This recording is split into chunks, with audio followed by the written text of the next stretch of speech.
Vamos a leer nuestro capítulo de hoy, Romanos capítulo 14. Perdón, Romanos capítulo 10. Eso, con gozo, con alegría, estamos en la casa del Señor. Bastante se les ha regañado y el Señor dice que nada de regaños, que vamos a aprender algo de lo que ya hemos estado tratando duramente. No puedo hacer que los hombres se enamoren de Dios. Solo el que tiene un corazón para Él se enamora de Él, no hay de otra manera. Hermanos, ciertamente, vamos a leerlo antifonalmente, ciertamente el anhelo de mi corazón y mi oración a Dios por Israel es para salvación.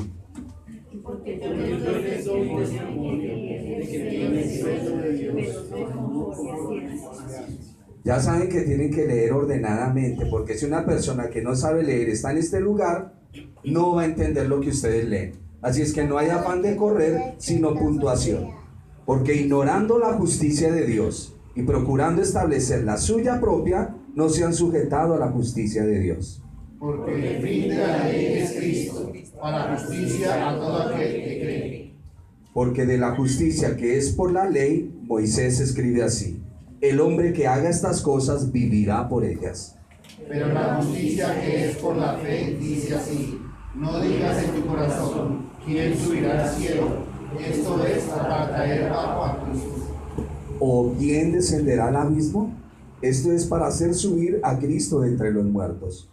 Mas, ¿qué dice? Cerca de ti está la palabra, en tu boca y en tu corazón está la palabra de fe que predicamos. Que si confesares con tu boca que Jesús es el Señor y creyeres en tu corazón que Dios le levantó de los muertos, serás salvo. Porque con el corazón se cree para justicia, pero con la boca se confiesa para salvación. Pues la Escritura dice: todo aquel que en él creyere no será avergonzado. Porque no hay diferencia entre judío y griego, pues el mismo que es Señor de todos es rico para con todos los que le invocan. Porque todo aquel que invocar el nombre del Señor será salvo. Tome asiento, mi hermano. Quiero hacer una meditación en este momento y es: el libro de Romanos es espectacular. Yo he venido hablándoles de la ley del Señor, hay que obedecer la ley del Señor. Ya todos saben que tienen que obedecer la ley del Señor, ¿cierto? Todos lo saben ya. La ley de los 10 mandamientos, yo no estoy hablando de 613 leyes, yo no estoy hablando de leyes talmúdicas, estoy hablando de la ley del Señor, que nunca pasará. Usted ya lo sabe. ¿Debe guardar día de reposo? ¿Por qué tiene que guardar el día de reposo? Porque es una ordenanza del Señor para dedicárselo a Él. Correcto, porque es comunión con Él.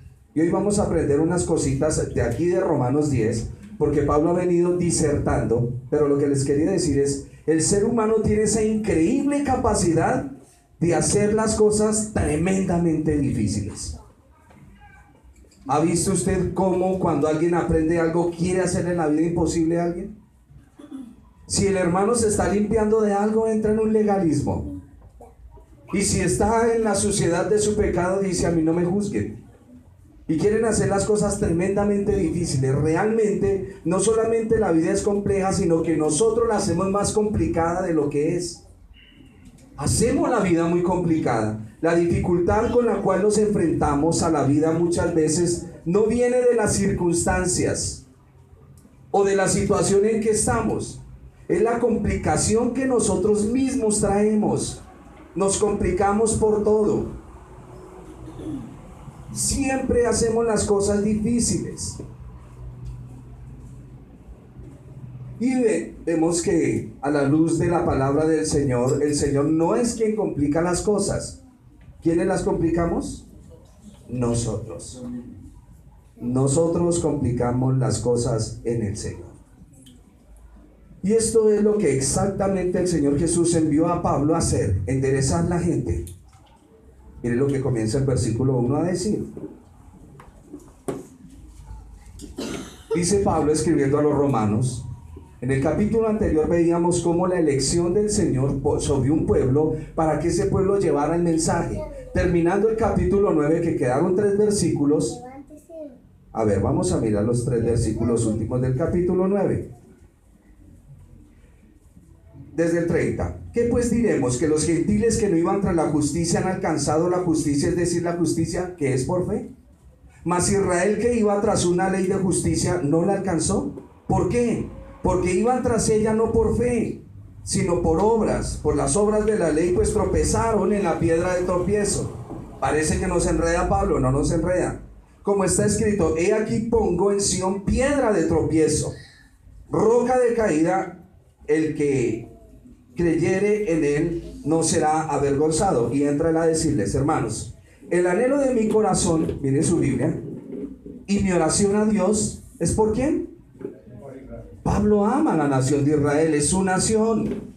Él ama a su nación. Y dice: porque yo les doy testimonio de que tienen celo de Dios. ¿Estos judíos tienen celo de Dios? Sí, tienen celo. ¿Pero qué dice el apóstol? Pero no conforme a ciencia. Y ya vamos a mirar esto.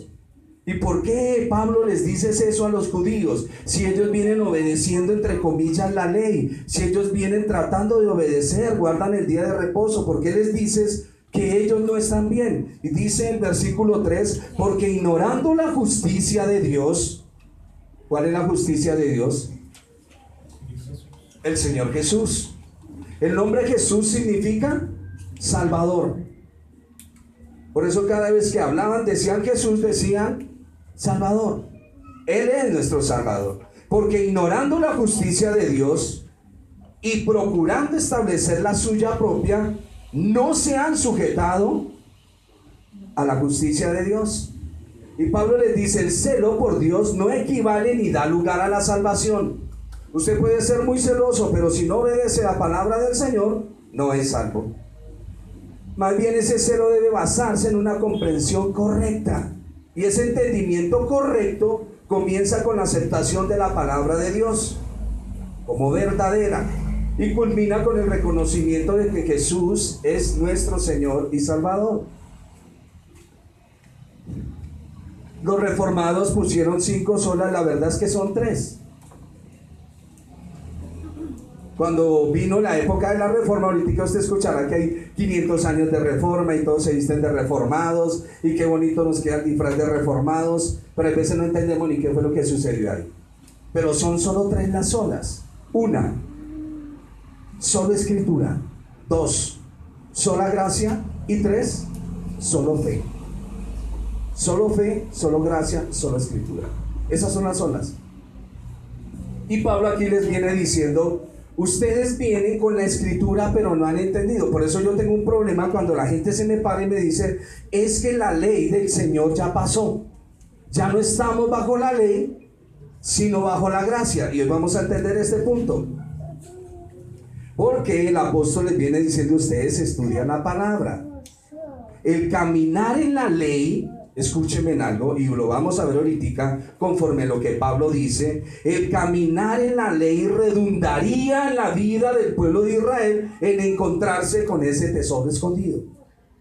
Cuando el Señor dijo: he aquí pongo la vida y la muerte delante de vosotros, pero os digo, escoge la vida. ¿Cuál era la vida? Obedecer la ley del Señor, porque en ese momento el Señor no ha venido. Estamos hablando en la época de Moisés. Obedecer la ley del Señor. El hombre que obedece la ley se va a encontrar con una tremenda sorpresa.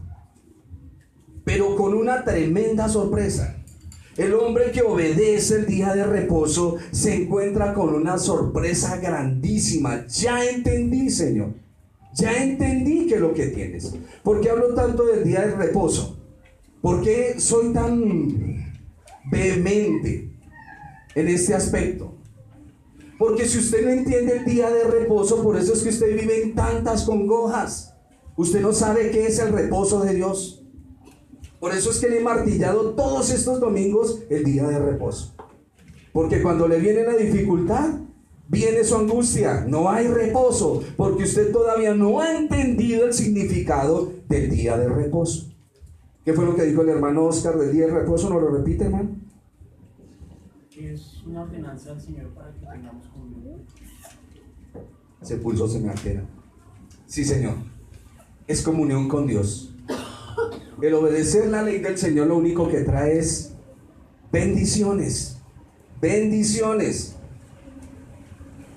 El caminar en la ley, el pueblo de Israel se iba a encontrar. Por eso es que el apóstol Pedro dice que los hombres de la antigüedad indagaron diligentemente qué persona, decía el Espíritu, era aquel ungido que iba a salvar al pueblo. Ese es el remanente que viene caminando. ¿Recuerdan? Hay un hombre en el templo cuando llega María a presentar el niño. ¿Quién es? Simeón. Eso es parte del remanente del Señor. ¿Y qué dice Simeón? Puedo ir al sepulcro en paz. Lo que tanto esperé, lo acabo de ver. Eso dijo ese anciano. Esperó, creyó, entendió. La ley del Señor no es gravosa. El Señor no le mandó una ley al pueblo de Israel para mortificarle la vida. Eso es un mal concepto de la ley. Fueron los hombres en que se encargaron de hacer la ley tan problemática. El Señor dijo, un día de reposo. ¿Qué dijeron los hombres? El día de reposo no camines tantos pasos, no puedes cocinar, no puedes recoger trigo, no puedes comer esto, no puedes... Y todo lo complicaron. Todo lo complicaron. Y usted lo ve en la Escritura. ¿Por qué lo complicaron? Porque así es el hombre. Cual su pensamiento complicado, así es usted. Así es usted. Y el Señor dice, no funciona así. Solo era un día de reposo. El Señor Jesús en día de reposo va con los discípulos, viene recogiendo espigas y vienen comiendo, y viene el escándalo de los religiosos. Siempre el escándalo, complicándole la vida a los demás. Por favor, tenga la mente de Cristo, tenga libertad en el Señor. Hoy en día, lo hemos dicho, los débiles quieren gobernar la iglesia. Si usted va a un lado y el hermano no come cierta comida, entonces usted no la puede comer. Y usted tiene que andar en el molde de lo que él dice. No, miremos lo que la Escritura dice. Y por eso el pueblo de Israel, que tenía la ley, ¿qué le pasó? ¿Por qué no se encontraron con el Mesías? Que quisieron obedecerla según su propio criterio y como les pareció, ¿no? Claro, correcto. Ellos dijeron, no, es que hay que obedecer el día de reposo. Y el día de reposo todos acá. Y llegaron todos el día de reposo. Y usted no tiene lugar para ciertas cosas. El día de reposo es para el Señor. Por lo tanto, culto en la mañana, culto en la tarde. Y en la tarde, por ahí a las 6, ya puede irse para su casa. Y volvieron todo estricto. Todo estricto. Y ahí es donde viene el problema. Cuando el hombre no entiende que la ley del Señor es para qué, para libertad del mismo. En la sujeción el Señor le muestra, sí, le muestra el camino, no en cierta medida, le muestra el camino, porque la ley es el ayo que nos conduce a Cristo. Pero el hombre que se detiene a mirar otras cosas, ¿se ha dado cuenta que prima más las ordenanzas en su casa que su comunión? No, es que aquí se hace así y así se hace. Un momento, ¿por qué no charla con las personas? ¿Por qué no dialoga con ellos? ¿Por qué se amarga la vida? Porque si el Señor te dice, no te amargues, dales testimonio, no te pongas a pelear? Recuerden, joven fui envejecido y no he visto justo desamparado. ¿Recuerdas cuando tú eras china también, cómo eras de tremenda? Igual le pasa a ella. Ámala. Pero ¿por qué andas con esos celos y esa rabia ya metida? ¿Por qué? Y tú, hombre, con ese muchacho, ¿por qué? ¿Quién te mandó a eso? ¿Cuál es la gracia que predicas? ¿Cuál es la gracia que vives? ¿Con qué gracia tú ayudas a los demás? ¿Estamos? Porque para poder entender la gracia yo tengo que entender la ley. Porque la gracia me da libertad para reírme con todas las niñas de la iglesia. Y tener una sonrisa y poder compartir un vaso de agua y delicioso. Pero tengo que entender la ley que no debo albergar ¿qué? Codicia. Pero como quiero pasar por alto la ley, ya soy muy gracioso. Ya estoy lleno de gracia. Ay, las hermanitas. No, mi hermano, usted no tiene un corazón preparado.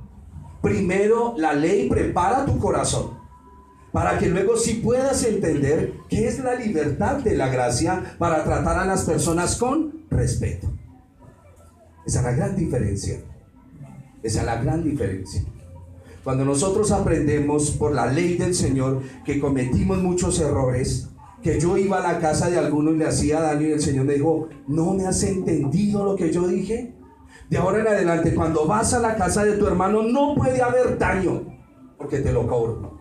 Bueno, Señor. Y ya puedo ir a la casa de mis hermanos entendiendo que no debo hacerles daño. Y esa es la gracia. Ya puedo compartir con mis hermanos. Porque es que nos vestimos de unas cosas que no son. Y no hay nada más peligroso para el pueblo de Israel y para nosotros que creer en algo en lo cual estamos equivocados. Vamos a seguir nuestra lectura en el texto. Porque ignorando la justicia de Dios y procurando establecer la suya propia, no se han sujetado a la justicia de Dios. Qué hermoso este texto malinterpretado por muchos, porque el fin de la ley es Cristo. No que la ley termina con el Señor, sino que lo que buscaba la ley, lo que tanto proyectaba, era el Señor Jesús. Lo que se busca con la ley es el Señor, no que se acabó la ley. Eso no está diciendo. Porque aquí en el texto usted va a encontrar a Pablo, uno, luchando con los judíos. ¿Por qué? Porque ellos se apoyan en las tradiciones. Y dos, con los gentiles. ¿Por qué? Porque no tienen conocimiento de la ley. Ahí están los dos problemas. Unos porque quieren legalizar la iglesia y otros porque no conocen la ley del Señor. Los judíos tienen mucho que desaprender y los gentiles tenemos mucho que aprender. Y es la verdad. Cuando dice que Cristo, o mejor, que el fin de la ley es Cristo, está diciendo la palabra fin ahí representa meta, objetivo, propósito, no que esté abolida. Si usted oye a alguien decir eso, que está abolida la ley, cuidado, ese es un engendro satánico. Porque el Señor nunca dijo que la ley había pasado. El cielo y la tierra, pero mi palabra no pasará. Ni una jota, ni una tilde pasará hasta que todo esté cumplido. La ley del Señor es el carácter de Él. ¿Entendido lo que significa la palabra fin? La palabra fin no es aniquilado o acabado, es meta, objetivo o el propósito de la ley. El propósito de la ley es el Señor Jesús. El propósito de la ley es el Mesías para alcanzar la justicia que Dios ha establecido. El Mesías es la palabra hecha carne. ¿Quieres ver la ley?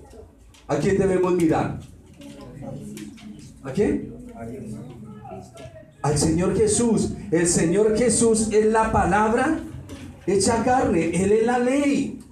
Por eso yo no puedo decir que la ley está abrogada, que se cayó. Yo tengo que mirar qué es lo que está diciéndome el apóstol en la exposición. Por favor, Juan capítulo 5. Todos, Juan capítulo 5. Versículos 46 y 47.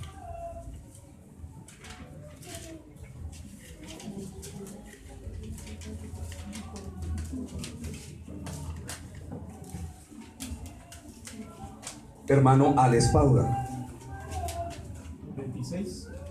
Juan capítulo 5, versículos 46 y 47.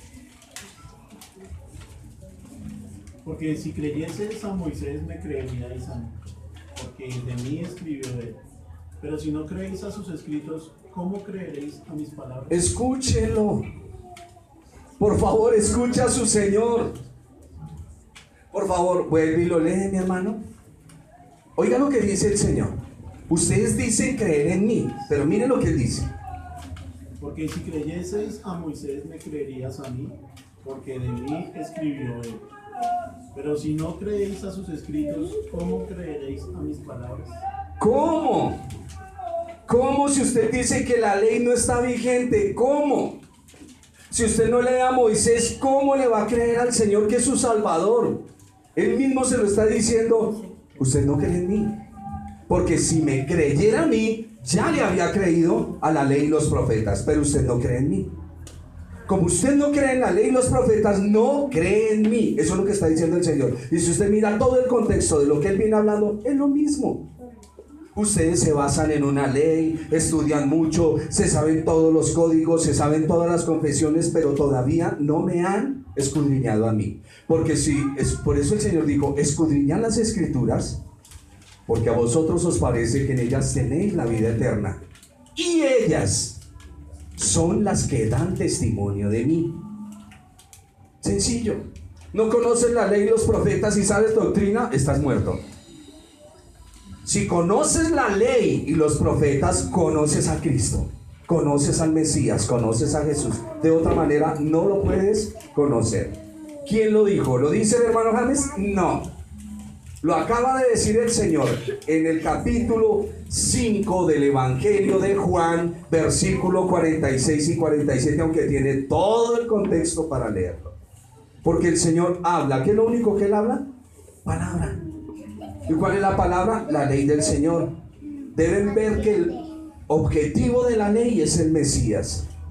¿Me estoy comunicando con ustedes hoy? ¿Estamos entendiendo?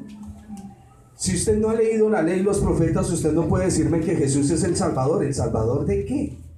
Por eso el judío se apoyaba en las leyes y el gentil ahora se apoya en la gracia. Pero la gracia sin ley no es nada. La gracia sin ley no es nada. Usted todavía no tiene Salvador. Por eso ustedes vienen escudriñando las Escrituras, porque a ustedes les parece que en ellas tienen la vida eterna, y sí, ellas dan testimonio de Él. Por eso es que usted estudia. Por eso es que ya le mira el corazón a David. Por eso ya le mira el corazón a Salomón. Por eso ve la gracia del Señor. Ve cómo aún el Señor a los reyes más malos los ayudaba por amor de su nombre. Y aquí viene una complicación grande para todos los predestinados. Pablo les va a decir: oiga, muchachos predestinados, escúchenme en algo. Israel cayó y no fue perdonado. ¿Cómo creen ustedes, gentiles, que ustedes, si llegan a desobedecer, van a ser perdonados? No te jactes, que eso es para la próxima clase. Escúchemelo bien, lo está diciendo la Escritura, lo dice la palabra de Dios. Por eso debemos conducirnos con el Señor todos los días. No descanse en su pecado bajo la premisa de que usted ya fue elegido. El elegido camina en Dios y obedece la palabra. Dice el Señor, dice su Señor: el que me ama, mi palabra guardará. Eso dice el Señor Jesús. Entonces vamos afinándonos y nos vamos parando donde nos tenemos que parar, porque la iglesia tiene una gran responsabilidad frente al testimonio de las Escrituras. Óigamelo bien, gran responsabilidad frente al testimonio de las Escrituras. La Escritura dice: ¿qué haces peleando con tu hermano? Y si yo ando de peleas con bautistas, metodistas, anglicanos, ¿dónde estoy parado? Aún entre los mismos, y lo he conocido, entre los mismos reformados andan peleando. ¿Dónde aprendieron eso? Es que yo creo que se debe hacer así, y el otro dice que se debe hacer así. Y así no es. En esto conocerán que son mis discípulos, dice el maestro. ¿En qué? Nos amamos unos a otros. Esa es la voz del maestro. Y si incumplimos eso, ¿le estamos obedeciendo? En ninguna manera. No es posible conocer al Mesías fuera de las Escrituras. Es lo que Pablo está diciendo acá. A ver, la gran batalla, quiero que se sitúe. Sitúese por un momento. Su merced tiene toda su familia católica. Es más, sus hermanos y sus tíos son jesuitas, los más arraigados, los más terribles. Toda la familia se sienta y usted llega y les va a decir: usted, imagínense usted esa escena, es usted frente a su familia, usted les va a exponer que el Señor Jesús es el Salvador y que no pueden adorar esas imágenes. ¿Se imagina la batalla en que se encuentra usted? Eso es lo que está haciendo Pablo acá, diciéndole: la imagen que ustedes hicieron de la ley con las obras no es lo que justifica al pecador. Vino Jesús, que la Biblia habla del Mesías, y ustedes, teniendo la Biblia, no lo vieron. ¿Por qué? ¿Por qué no lo vieron? Porque ustedes quisieron establecer su propia justicia, sus propias doctrinas. Quisieron creer lo que sus mentes les dijo y no lo que la Biblia dice. Estamos en el estudio del libro a los Romanos. Y esto es lo que el Señor quiere que nosotros aprendamos. No es posible conocer al Mesías fuera de la Escritura. Si no puedes creer a Moisés, no puedes creer al Señor. No puedes creerle. La ley es la base para comprender la necesidad y la enseñanza del Mesías. ¿A qué viene Jesús? Porque el hombre no se puede salvar. Porque el hombre no puede hacer expiación por sus pecados. Porque necesita un sustituto. ¿Por qué? Y eso lo tenemos que mirar en la ley del Señor. Los judíos imaginaron la justicia como hacer lo que Dios exige. Ya les voy a explicar este punto. El Señor dice que debo ir a culto el domingo. Voy a ir a culto el domingo. Pero no entiendo por qué tengo que ir a culto el domingo. El Señor me dice que cuando vaya al templo lleve una ofrenda. Voy a llevar una ofrenda. Pero no sé por qué el Señor me dice que tengo que llevar una ofrenda.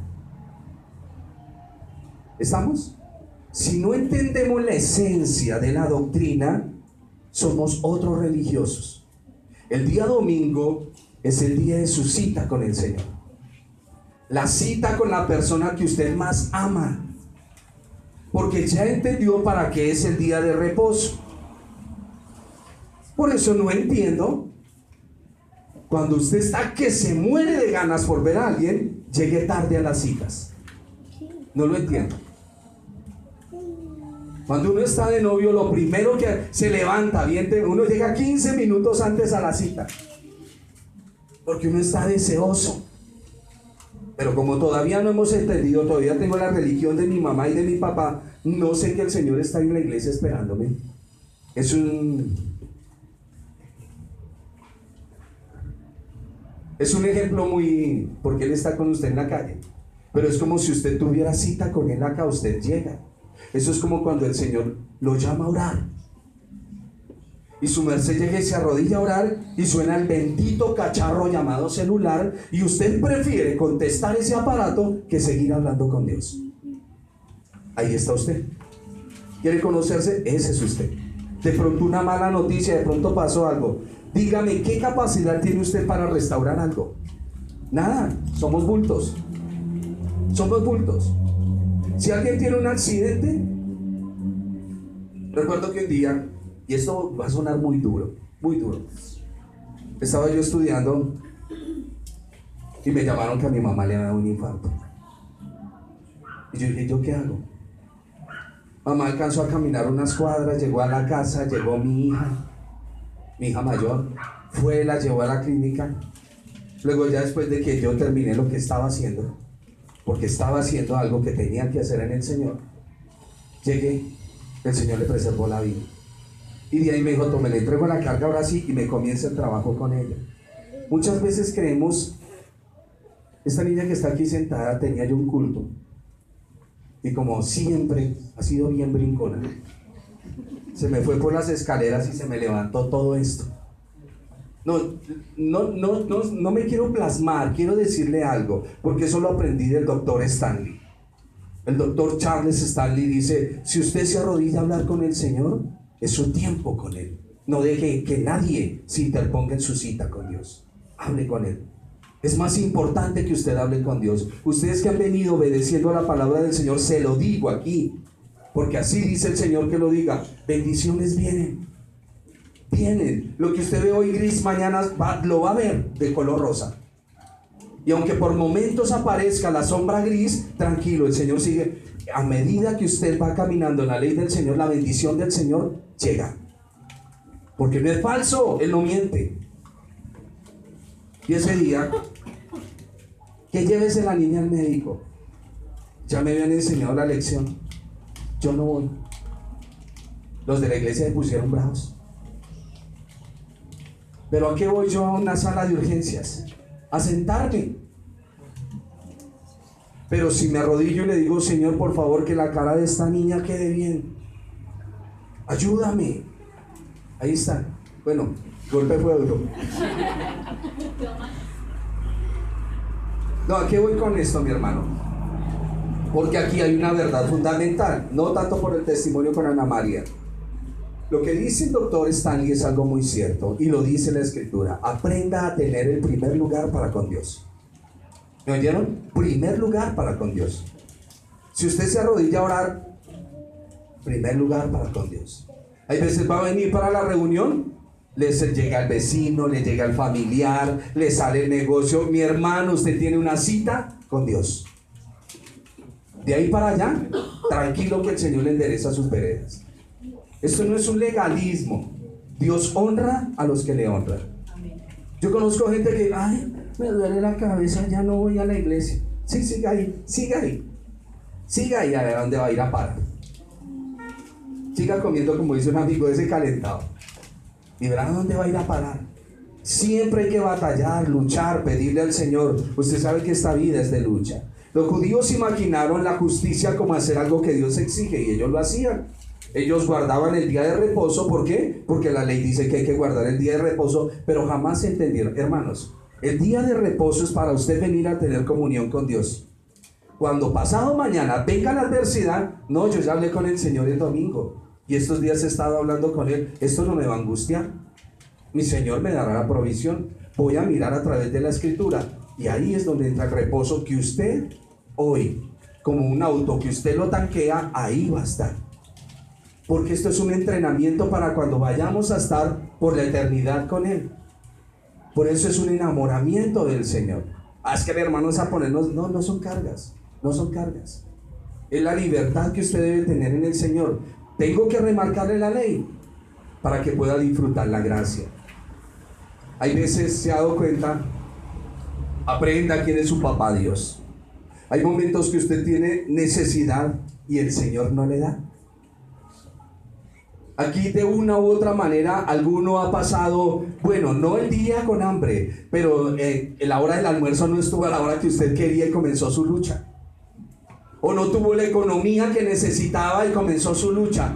Dios no le da a sus hijos todo lo que ellos piden. Bendito sea mi Señor. Por eso el apóstol vivió unos días de hambre. No había que comer. Y hubo unos días de abundancia. Y eso usted lo ha aprendido en su vida. Por eso los que han pasado por ese valle saben que es tener hambre. Y cuando ven una persona con esa necesidad, su corazón se duele. Saben lo que es pasar una necesidad. Y cuando ven eso en otros, su corazón se llena de misericordia. Pero hay algunos que son tan insensibles, tan duros de corazón, como decía un predicador, que no les entra ni el cuento de Caperucita Roja. Es tenaz. Y necesitamos aprender. Toda circunstancia difícil, como decía el expositor del Salmo en esta mañana, las situaciones difíciles son para madurarnos y aprender. Madurarnos y aprender. No lo olvidemos. ¿Y los judíos guardaban el día de reposo? Sí. Y diezmaban había que llevar un diezmo, pero ellos inventaron la menta, el comino, el eneldo y una cantidad de cosas. ¿Por qué se inventaron eso? Se inventaron sus ritualismos, sus vestuarios. Complicaron el asunto, como algunos predicadores complican el asunto. Hermanas, falda en la iglesia. La falda es del Señor. O sea que si nos visita por ahí un hombre de Escocia que trae su falda escocesa, ¿en dónde nos metemos? Es un ejemplo. Hermanas, velo. Velo en sus cabezas.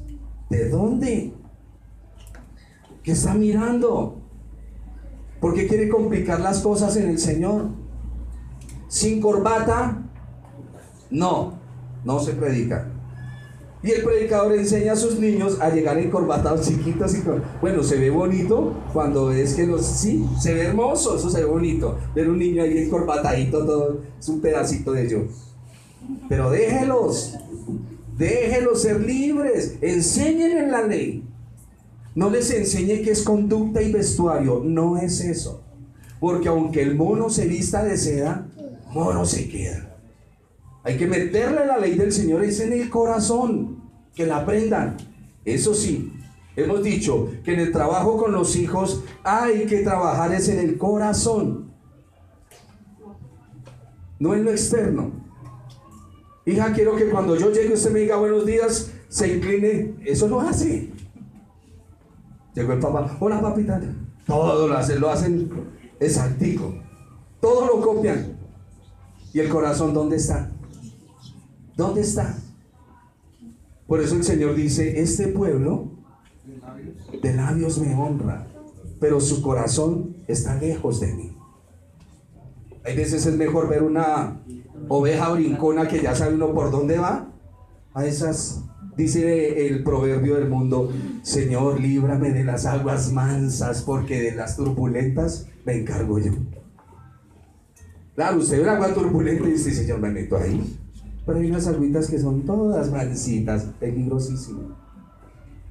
Peligrosísimo. Sigamos en nuestro estudio. Aquí va yo con todo esto. No son conductas. No trate de ponerle trabas al evangelio, pero tampoco descuide la ley del Señor. Y el pueblo de Israel obedeció la letra, pero sin el espíritu. Y ahí era donde estaba el problema. Escúchenme en algo: para los judíos no existe tal cosa como morir e ir al cielo. Para ellos no existe eso. En la época del primer siglo, ellos pensaban que cuando una persona, por eso era que caminaban obedeciendo la ley. Yo obedezco la ley, guardo el día de reposo, presento mis ofrendas, los sacrificios, honro a los sacerdotes, todo lo que tengo que hacer. Porque ellos pensaban, y en eso no hay nada de malo, en eso no hay nada de malo. ¿Me entienden? Una buena conducta es excelente, pero tiene que haber un cambio en el corazón, que es lo que Pablo nos va a decir ahorita. Y ellos pensaban que cuando ellos morían, por eso está la enseñanza del seno de Abraham, que cuando ellos morían, ellos eran recogidos en el seno de Abraham, y que ellos en el final de los tiempos iban a caminar por esta tierra, pero todos bajo la protección del Señor. Ellos nunca pensaron en el cielo, jamás. Si usted va y entra a mirar la Biblia, esto es una tarea, no me vaya a malinterpretar. Mire en qué parte el Señor le dice que usted va a estar en el cielo. ¿En qué parte le dice eso? Yo tengo el versículo: en la casa de mi padre muchas moradas hay. Interprétemelo. Y vuelvo otra vez. Entonces, ellos guardaban la ley con ese objetivo, de que en el final de sus vidas pudieran reunirse con Abraham, con Isaac, con Jacob y con todos los de la promesa. Y por eso obedecían la ley y caminaban ahí. Pero el problema era no tanto que no obedecieran, sino que las cosas hay que obedecerlas de corazón. ¿Estamos? Hija, yo no sé, pero me parece que ese camino no la conduce a ningún lado. Mi papi que está celoso. No es eso. Es aprender a escuchar el consejo. ¿Por qué lo dices? Hijos tienen que preguntar a sus padres el por qué. Escúchenme, hijos, ¿por qué no puedo hacer esto, papá? Para que el consejo vaya completo. No es que eso no se hace, pero ¿por qué no? Porque parece que tenemos cierta envidia en el corazón de dejar que nuestros hijos sean alegres y felices. Pero la Biblia no está enseñando eso. Versículo número 5. Porque el fin, la meta y el objetivo de la ley es presentarnos a nuestro amado Señor. ¿Para qué? Para que Él sea la justicia, el que nos justifica a todo aquel que cree. Porque de la justicia que es por la ley, Moisés escribe: el hombre que haga estas cosas vivirá por ellas. Este texto se lo explico y se lo reitero nuevamente. El hombre que escudriñaba la ley verdaderamente con el amor, se iba a encontrar ¿con quién? Con su Salvador. Con su Salvador. Este mandamiento tiene que tener una esencia. Señor, ¿hacia dónde me llevas? Lo mismo que le pasó a Adán en el paraíso. No analizó la palabra del Señor. No la analizó. Y ahí es donde está el problema. Todos se dieron a obedecer algo parcialmente, pero no entraron de corazón a analizarlo. Y el punto es esto: Pablo está diciendo que hay dos tipos básicos legítimos de justicia. En la época de él, recuerden que Pablo está en el primer siglo. Pablo no está en el 2017, Pablo está en el primer siglo y les está diciendo: hay dos tipos básicos y legítimos de justicia. Existe la justicia que viene o proviene de la obediencia a la ley para encontrar al Mesías. Y hay una clase de justicia diferente, eso es lo que les está diciendo, y de salvación que proviene de la confianza del Mesías, con las responsabilidades respectivas. Vuelvo y se lo explico. Pablo está diciendo, cuando usted lee la ley, lo único que se va a encontrar ahí es que el Señor puso un camino de vida.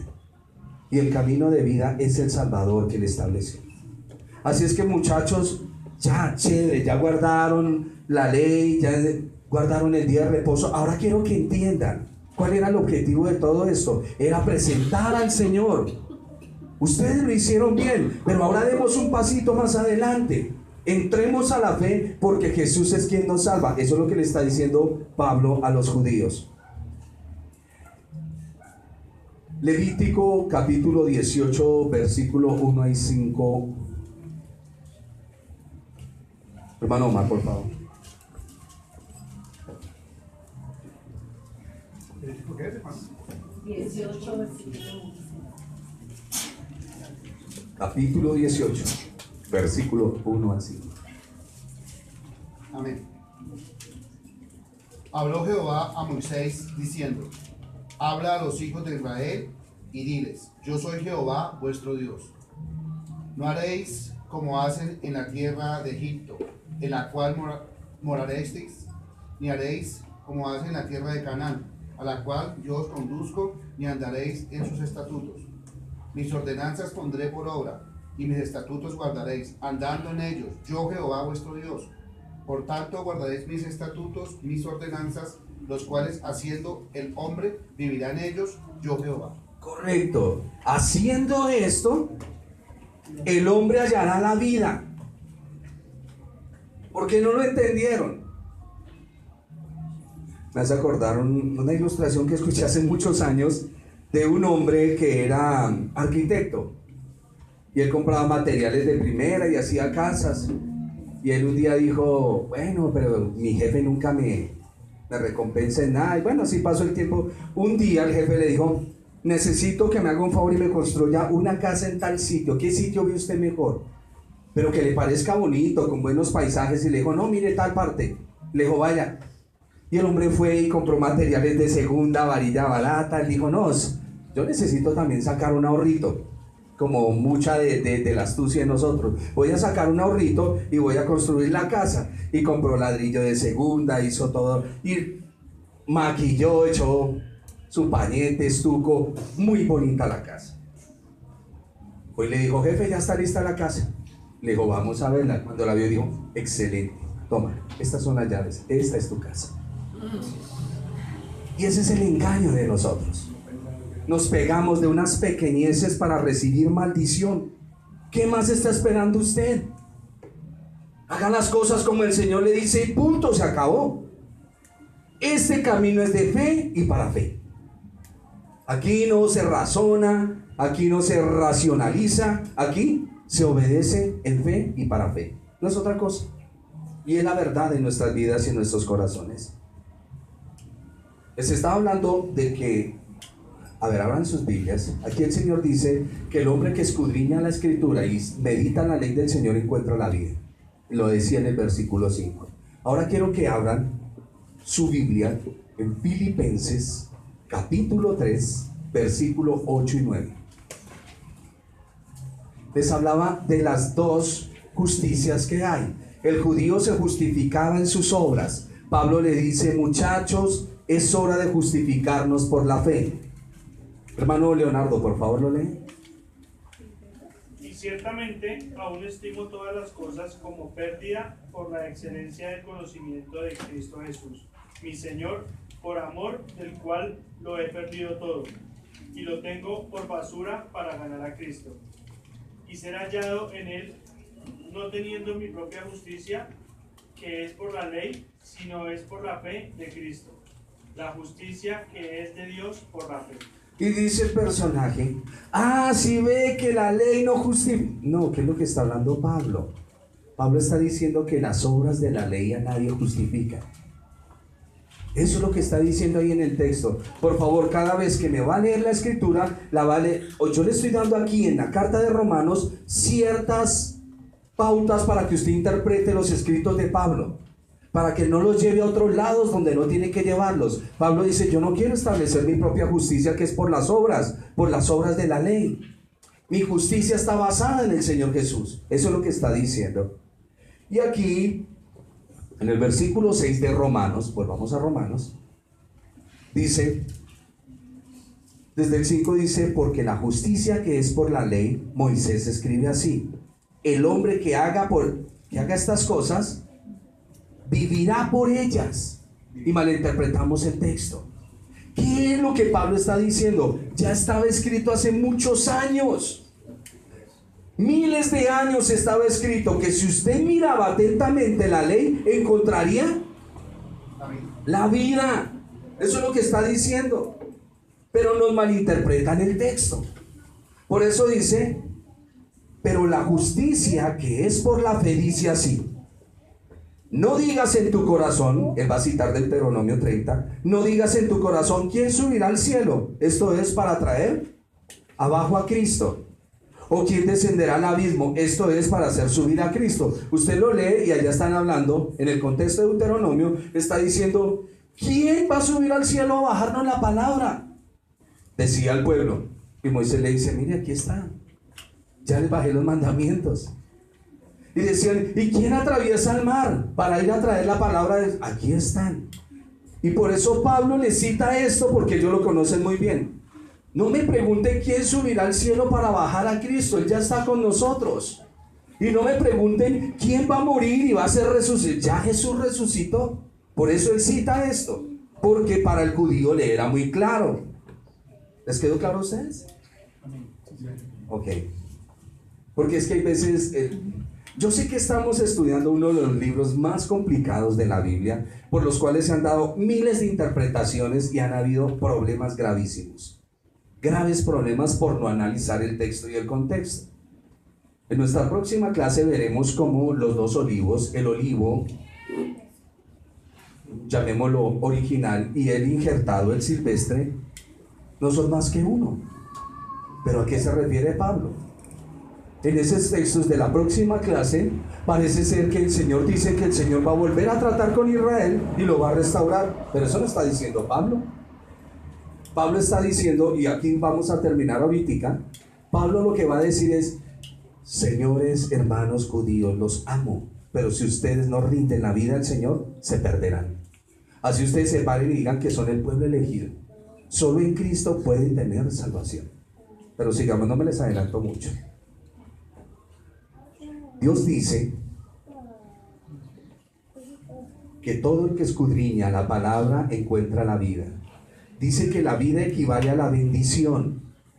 La muerte es igual a maldición. Y esto es lo que Pablo habla en sus cartas cuando dice la maldición de la ley. ¿Cuál es la maldición de la ley?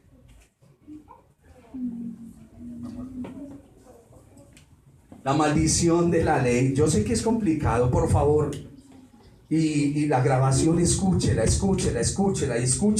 hasta que usted entienda. La maldición de la ley es tratar de justificarme por unas obras. El Señor sabe que yo ya hice. El Señor sabe que yo guardé el día de reposo. No. Entienda la esencia de esto. La maldición era todos aquellos que se querían justificar por las obras. ¿Las obras son necesarias en el creyente? Sí. ¿Pero lo salvan? No. Las obras preparadas de antemano para que los santos caminen en ellas. Las obras no salvan, pero muestran que una persona es salva. Las obras no salvan, pero muestran que usted es salvo. Es importante entender esto. Pablo habla en sus cartas, cuando habla sobre la maldición de la ley, de esto: todos los que se quieren descansar no en Cristo sino en sus obras recibirán muerte. La maldición proviene de la desobediencia, de la falta de fe. La bendición viene de la obediencia y de la confianza en el Señor.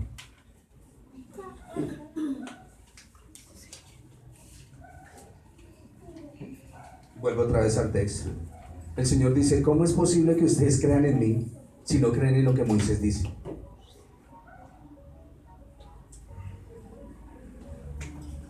Que día vi por ahí un comentario de un hermano que estudió conmigo la palabra, pero que hoy en día anda extraviado, pegando una cantidad de cosas sobre la muerte y el infierno, y alguien muy sabiamente, porque eso es del Señor, dijo: a Moisés tienen y a los profetas, escúchenlos.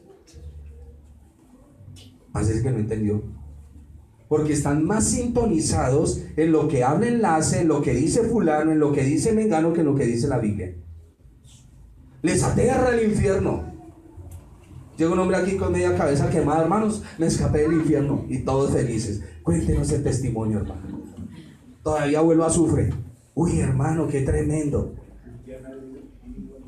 Sí, eso nos aterra. Hermano, yo vi volar y tenía las alas y su rostro. Un momento, ¿pero usted lee la Biblia? Ah, no. No, pero esas revelaciones del Señor.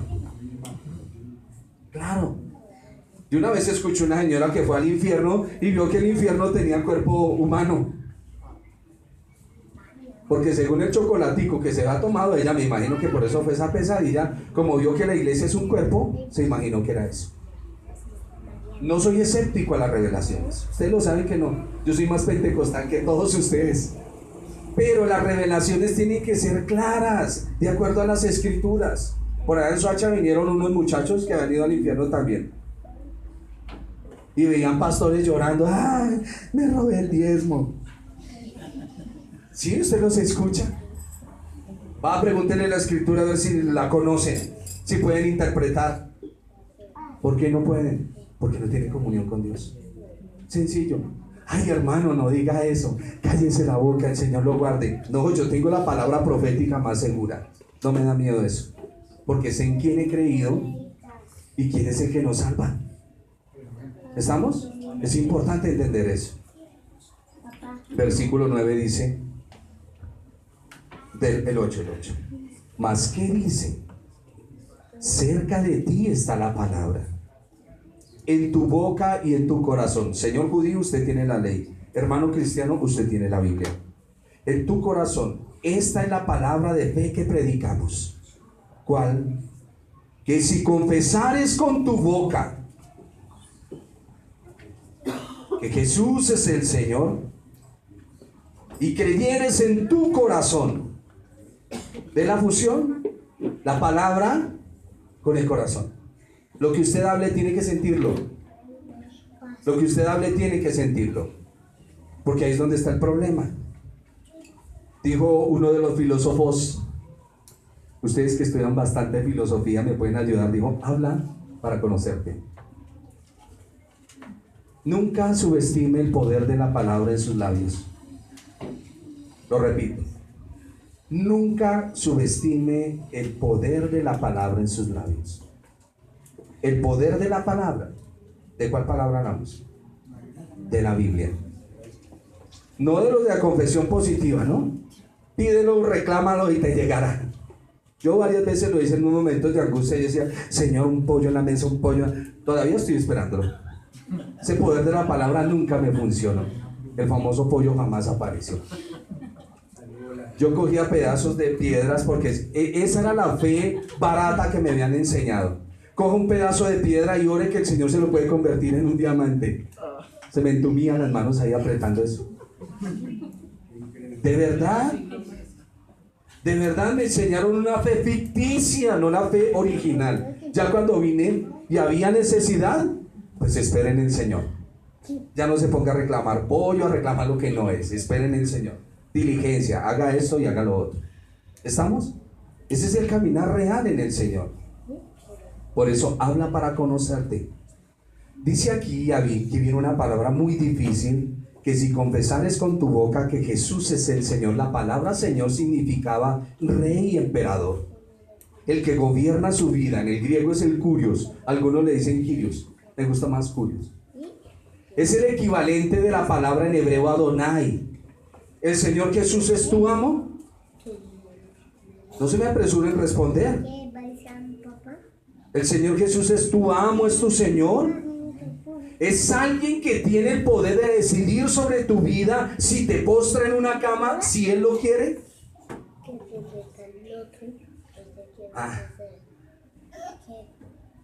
50%, Señor, 50%.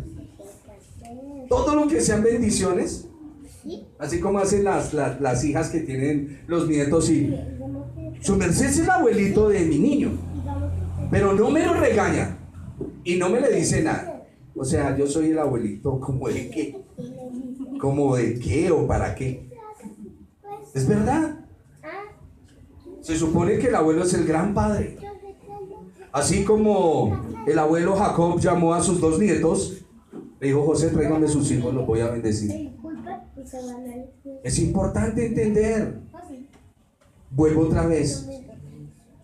¿El Señor es su amo? ¿El Señor es su amo? Óigame, hay que rendirle la vida al Señor. La palabra Adonai tiene una implicación muy tremenda para los hebreos. En la traducción de la Biblia, la Septuaginta, cambiaron la palabra Adonai por la palabra Kurios, que es Señor. Pero entonces ya lo ven Señor como Señor normal. Hay veces uno habla con alguien y le dice Señor, perdió la connotación. Señor significa emperador y Señor suyo, quien lo gobierna. Y por eso dice aquí que si confesares que Jesús es el emperador, el rey, el Señor de tu vida, y lo creyeres en tu corazón, que Dios le levantó de los muertos, serás salvo.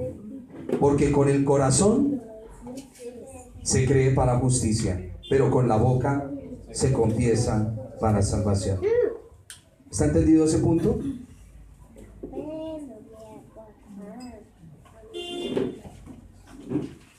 Recuérdenlo. Para mí es importantísimo esto. El nombre Jesús, porque conozco muchos hermanos que andan por allá embolatados escuchando rabinos y haciendo hasta para vender, pero no entienden la escritura. Y uno que días vino y me dijo: es que el nombre de Dios no es Dios. Dios viene de Zeus. ¿De dónde saca usted esa película, hermano? ¿De dónde? ¿Cuál es? Aquí cantamos el Dios que adoramos. Hay un libro también de R.C. Sproul, el Dios que adoramos. ¿Quién es el Dios que adoramos? Usted tiene que saber a quién adora. O usted está adorando a Zeus, el señor de la barba con el rayo. No, ¿cierto que no? Ay, es que ese no es el nombre de Dios. Sí, el nombre de Dios entre los hebreos no se puede pronunciar, que son unas consonantes, la Y, la H, la V y la H, que el hebreo dice Yud, Het, Vav, Hei, pero porque él le metió vocales. Pero en el hebreo original no hay vocales. El Yud, Vav, Hei tiene vocales. El nombre de Dios son solo consonantes, pero Él nos entregó una persona, el Señor Jesús. Y el Señor Jesús, no como un sobrehumano o como un Dios, sino como un líder guerrero, como lo era David, humano, altamente eficaz, es el Señor. El Señor Jesús venció al diablo. El Señor Jesús venció el pecado. Él es divino. ¿Cuántos saben que el Señor Jesús es divino? Que es Dios, porque es de la misma esencia de Dios, de la misma sustancia de Dios. Y es importante que entendamos, su vida la tiene que rendir a Él. Todo, miren, todo lo que usted cree en la Escritura, lo primero tiene que pasarlo por el corazón. Tiene que haber un sentimiento. ¿Me oyeron? Si usted me habla de soberanía, páselo por el sentimiento. Si creyeres en tu corazón, para que luego confieses con tu boca. Lo que se cree con el corazón es lo que se confiesa. Por eso les digo que una verdad no puede estar encerrada en una mentira. Si yo voy a hablar, por eso cuando me dicen, es que Jesús es la... No, Jesús no, el Señor Jesús. El Señor Jesús. Porque tengo a Jesús el zapatero y Chucho el de la carnicería. Cuando hablamos de Jesús, ¿es quién? El Señor. Pero con una S inmensa, Señor. El Señor Jesús. Dios. Cuando yo hablo de Dios, no hablo de los diositos de los hombres. Hablo del Dios soberano. Por eso hacemos tanto énfasis cuando hablamos. ¿Están entendiendo? Es que Jesús dijo, ¿cuál Jesús? Si usted es creyente en el Mesías, tiene que decir el Señor Jesús, porque Él es su Señor.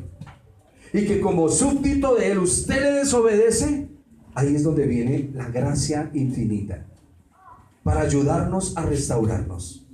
para ayudarnos en todas nuestras debilidades. Ahí es donde entra a relucir la hermosa gracia del Señor. Pero usted tiene que tener respeto al Señor. Si usted no le tiene respeto, ¿no ha visto cómo se encara usted con Él? O cuando usted en sus celos amargos y enfermos quiere que Dios castigue a una persona y porque no lo hace se ofende.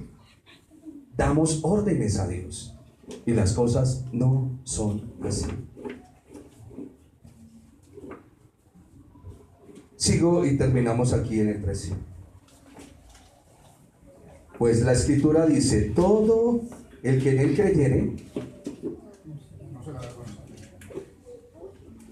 Mi hermano, ¿va a ser usted avergonzado? Si cree, no. Si cree, no. Todo el que en Él creyere no será avergonzado. Tome esa palabra. Señor, usted nunca me dejará en vergüenza, porque yo escucho la voz de su merced y su merced me ayuda. Su merced me saca adelante, Padre. Eso es fe, eso es confianza. Él es su Señor. Él es su Señor. Se ha dado cuenta que, ay, nos duele la espalda, tenemos el achaque y no me puedo mover, y Señor bendito, ese día, el día fue duro, me acosté a dormir y a la mañana siguiente me levanto como si nada. Y como a las 3 de la tarde es que me acuerdo, oiga, yo tenía ese dolor ayer. Y hay veces se nos olvida todo lo que el Señor nos da a diario. Se nos olvida. Y debemos todos los días recordarlo. Y aquí dice el apóstol: porque no hay diferencia entre judío y griego, pues el mismo que es Señor de todos es rico para todos los que le invocan, porque todo aquel que invocar el nombre del Señor será salvo. Por eso cuando le digo que invocar el nombre del Señor no es fácil. Usted me habla de Jesús, el que le muestran en las películas, el de Mel Gibson, ese que sufre, que nos ha hecho, a mí me hizo llorar esa película, pero que cuando entra en la Escritura es un Señor temible, temible, porque cuando se para frente a una persona no hay quien se lo quite de su mano. Es impresionante. Y cuando Él derrama su amor sobre alguien, no hay quien le diga al Señor: ¿por qué haces eso? ¿Por qué haces eso, Señor? No hay. Así es que vamos conociendo al Dios de las Escrituras. Vamos conociendo a nuestro amado Señor Jesús. Vamos sacándonos de la película que nos proyectaron en Hollywood.